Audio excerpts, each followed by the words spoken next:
Welcome everybody to another part of the Witch's Zodiac, a journey through the wheel of the year, looking at both astrology and the pagan festivals. In this sunny edition, we are going to be looking at LUGHNASADH, or Lammas, which is on the 1st of August. And as always, I am joined by my wonderful astrologer friend, Zoe Hind. Hello. I think I can do a round of applause. Very Leo. Yes, well done, you are here. So, LUGHNASADH, or often known as Lammas by the Christian Church, August the 1st. It is the main harvest festival, isn't it? That's right, it's the first one. Yeah. So it's the corn harvest and it falls directly in the middle of Leo. So the reason we've got the equinoxes and the solstices, and then halfway between the two, we've already had a look at Beltane, which is right in the middle of Taurus, and LUGHNASADH is right in the middle of Leo. So we're looking at pure Leo energy. And the corn is all golden, the sun's hot. Leo's ruled by the sun, so everything's just lazy and summery and basking in that kind of glory. So lean back and enjoy the fruits of the harvest of the year. Yeah. I think that's nice because you've got obviously all the signs, there's 3 of them, and you've got the Aries in the spring, which is hurrying along with everything, and the Leo is kind of like, yes, my work here is done. I will just bask in the sun. Yes, big pause. So Aries is like the spark, like the sunrise. Leo is like the big midsummer sun, the midday sun. And Leo's rules the heart in our bodies and the solar plexus, so there's a connection between those two. And heart and hearth give that connection to the hearth fire, which is the fire inside of us, which is a bit more Sagittarius when we get to winter. Oh, nice. So as well as it being a lovely relaxing and you know that summer's ending, don't you? You know, when you go into August, even though you're still enjoying the hot weather, fingers crossed, and enjoying the holidays, you've got that sense of the days are getting a little bit shorter and the trees are turning just slightly. So a lot with the LUGHNASADH celebrations, there's a lot of celebration, but there's also a hint of sorrow. There's also a hint of summer. You know, we celebrated at midsummer the zenith of the sun, and after that it's slowly starting to lessen and grow a little bit weaker. And there's quite a strong visual with LUGHNASADH of the Corn King, because it'd be the time of the corn harvest. The Corn King would be sacrificed, the Corn King would be killed, and there was often reenactments of sacrifices of corn dolls and the sickle knife that would be used to sacrifice the corn. So this is sort of a double aspect sort of celebration to LUGHNASADH. And the poppy is coming up, that's said to be the blood of the dying god, and that's to this day where we wipe up poppies on the 11th of November. Because of course poppies don't grow unless you're farming them for special reasons in November. So basically the poppy represents sacrifice, blood sacrifice, and it actually dates back to the honourable death of the Blood King, of the Corn King, rather than the end of the wars. Absolutely. So because at that time you see them growing, so that would represent as the blood of the Corn King goes to the land. Say that right. The Corn King goes to the land. The poppies would rise up. So it's got that sort of. There's a real duality of celebration and joy, and life's good, we've got our harvest, but there's a realisation of sacrifice, there's a realisation of loss, and that winter is coming, as they say in Game of Thrones. And also, you've got the goddess in that aspect turns from the full blooming goddess into more of a crone figure, more of the autumn queen, the goddess is meant to sacrifice the god, and he goes to rule the underworld until the winter solstice, when he's reborn. So there's a real here comes autumn feeling, isn't there? Yep, and Leo is known for courage. So we have the strength card, the courage card in tarot, and cœur is French for heart. So courage comes directly from the heart. And then the solar plexus, as we all know, is about confidence. So we've got these 2 areas just saying radiate from your centre, keep that hearth fire going.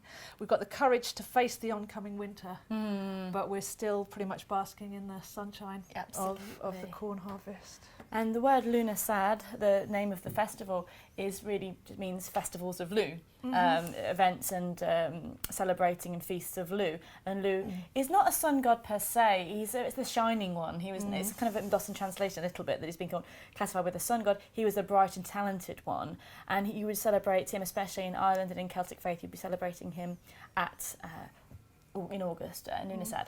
And there's a nice picture that hopefully you'll be appearing on your screens that I painted of Lu.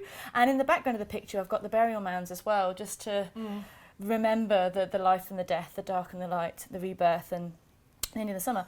And in island, you'd have the funerary games. And it's that link as well, isn't it? Funeral games. You don't often think of those going well hand in hand, do you? You know, gladiators. Gladiators.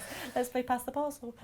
But because Lou was a mega talented one, he was the shining talented one. He would set these tasks for people to do. Again, like the king, sort of proving he was good enough to rule the land. But it was also represent, you know, at the time where you were saying goodbye to the gods of the summer as well. So there's that link with both celebration, jovial festivity, and a little bit of a solemnity as well. And then we move on to still with the warfaring aspect, he was said to have a spear of destiny. And there are 4 sacred relics of Ireland, and that's exactly where the tarot comes from. So the spear was the wands, or the staff suit, and it's all to do with fire in the Thoth deck at least, and the hermetic knowledge. So we're looking at the element of fire in the tarot, wands or spears, and then they literally stand for where we focus our will. So it's to do with the fire sign, the creativity, and how we actually express our will and our passion.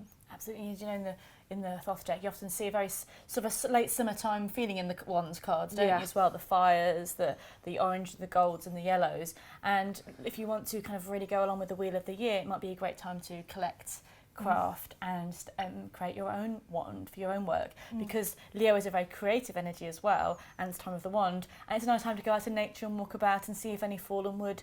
I would probably go for fallen wood unless you feel really drawn to pieces on a tree and you get a good feeling that it's okay to take it, but always ask, never just take a piece of wood, just to kind of get the feeling if it's the right thing to do. But you usually can find enough fallen wood by a tree to take, and take this time of focusing your intent. A wand is a magical tool, and the time of Leo is a time of focusing your creative intent. So it's a perfect time to focus your intent to create a magical tool. And be as creative as you like, learn about the tree that you're taking it from, and celebrate LUGHNASADH by creating your own very special magical tool. And we've got the tiger eye crystal as well. Yes, a tiger eye, which is almost a lion. Almost a lion. Right, it's got the colour of a lion's. We'll do a close-up, but the colour of a lion's mane and the lion's coat, and that helps with aids creativity, doesn't it? It's a very solar crystal, but I find it like a solar and earth, like you bring in that creative energy to earth, and it inspires you and helps to focus your own intent with your creativity. And we've got the lovely lion as well. It may be a great time to focus on the energy of the lion, the courage, as you were saying, the strength, the loyalty, the taking charge, because especially with Leos, because it rules the 5th house. Would you like to say a bit about that kind of energy with people? Yeah, absolutely. The 5th house in astrology is ruled by Leo, and it's all about radiating. If you think of a gold 5-pointed star like you might see on Hollywood Boulevard, lots of actors and lots of people that project, presenters and everything, will have a strong Leo aspect, because it's all about the 5-pointed star, because it's number 5 sign in the zodiac, and that's the human standing like, I'm here, I radiate, I'm confident. Again, these 2 centres shining out. So we're dealing with creativity, dramatics, possibly a bit of pride, because we've got the lion with the pride as well. But the number 5, the gold star, and Leo, it's all the same radiant energy. Yeah, absolutely. So things you can work on in that time is, if you are a little bit of a wallflower, to get out there and shine a little bit more. A great time to launch projects when you're going to have to stand out and speak in public, or making your own videos or whatever. So use the power of the lion in the basking in the sun. And it's time we can have holidays as well, isn't it? It's time we often relax and kick back, just like the basking lion. The female lions, they're a bit busier.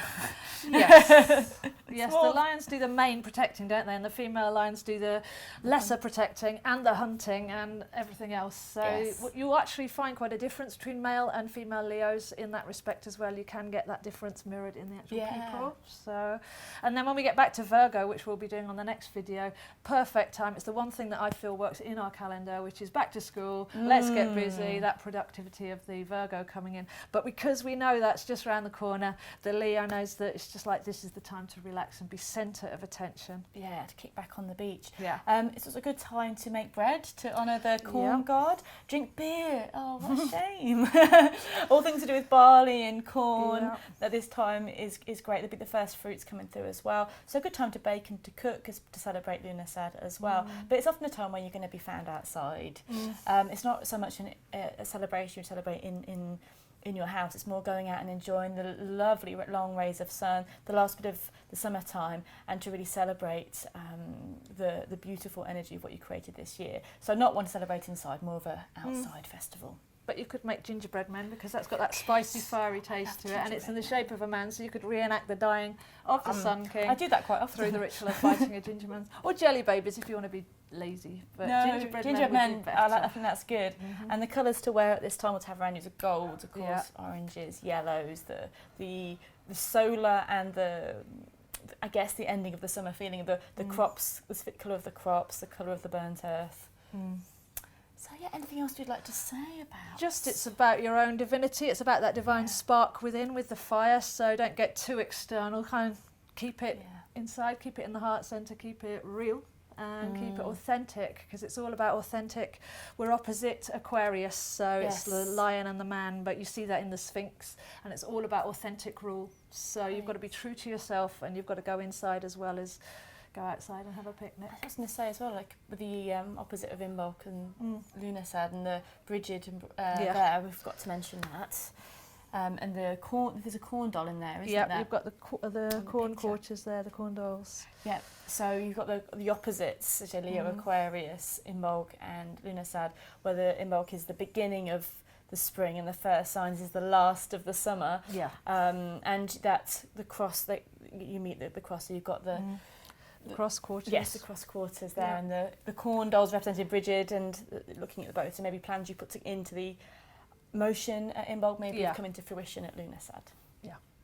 Well, thank you for watching. Next one is back to school. No, no, it's good. It is a good. It's wonderful. I think when you've had the long summer, you do really want to get back into it, don't you? You really have that feeling of I want to learn, I want to develop myself. I'm fed up of being a lazy monkey. I'm going to go out there and do something. Exactly. But that's for next time. Bye. Thank you once again for watching our videos. If you would like to subscribe, please do. All the buttons should be around here. Share with your friends and like and put on Facebook and Twitter and all that jazz. If you'd like to subscribe to Zoe's wonderful channel, it is, remind me again. My YouTube channel is ZOEASTRO, Zoe Astro. And you'll find videos on all the star signs and all the planets so that you can start learning astrology intuitively. And your website is the opposite, it's astrozo.com. Astrozo, but without the E, ASTROZO.com. And I have a monthly horoscopes and weekly horoscopes and all the information about my events and all sorts of things there. So that's full of information too. So thank you, subscribe and all this kind of thing. There's some blogs linked below as well. So if you'd like to find out about the books that we've been using and the oracle decks we've been showing on the programmes, we'll link them on our blogs. Stay tuned and thank you for watching. See you next time.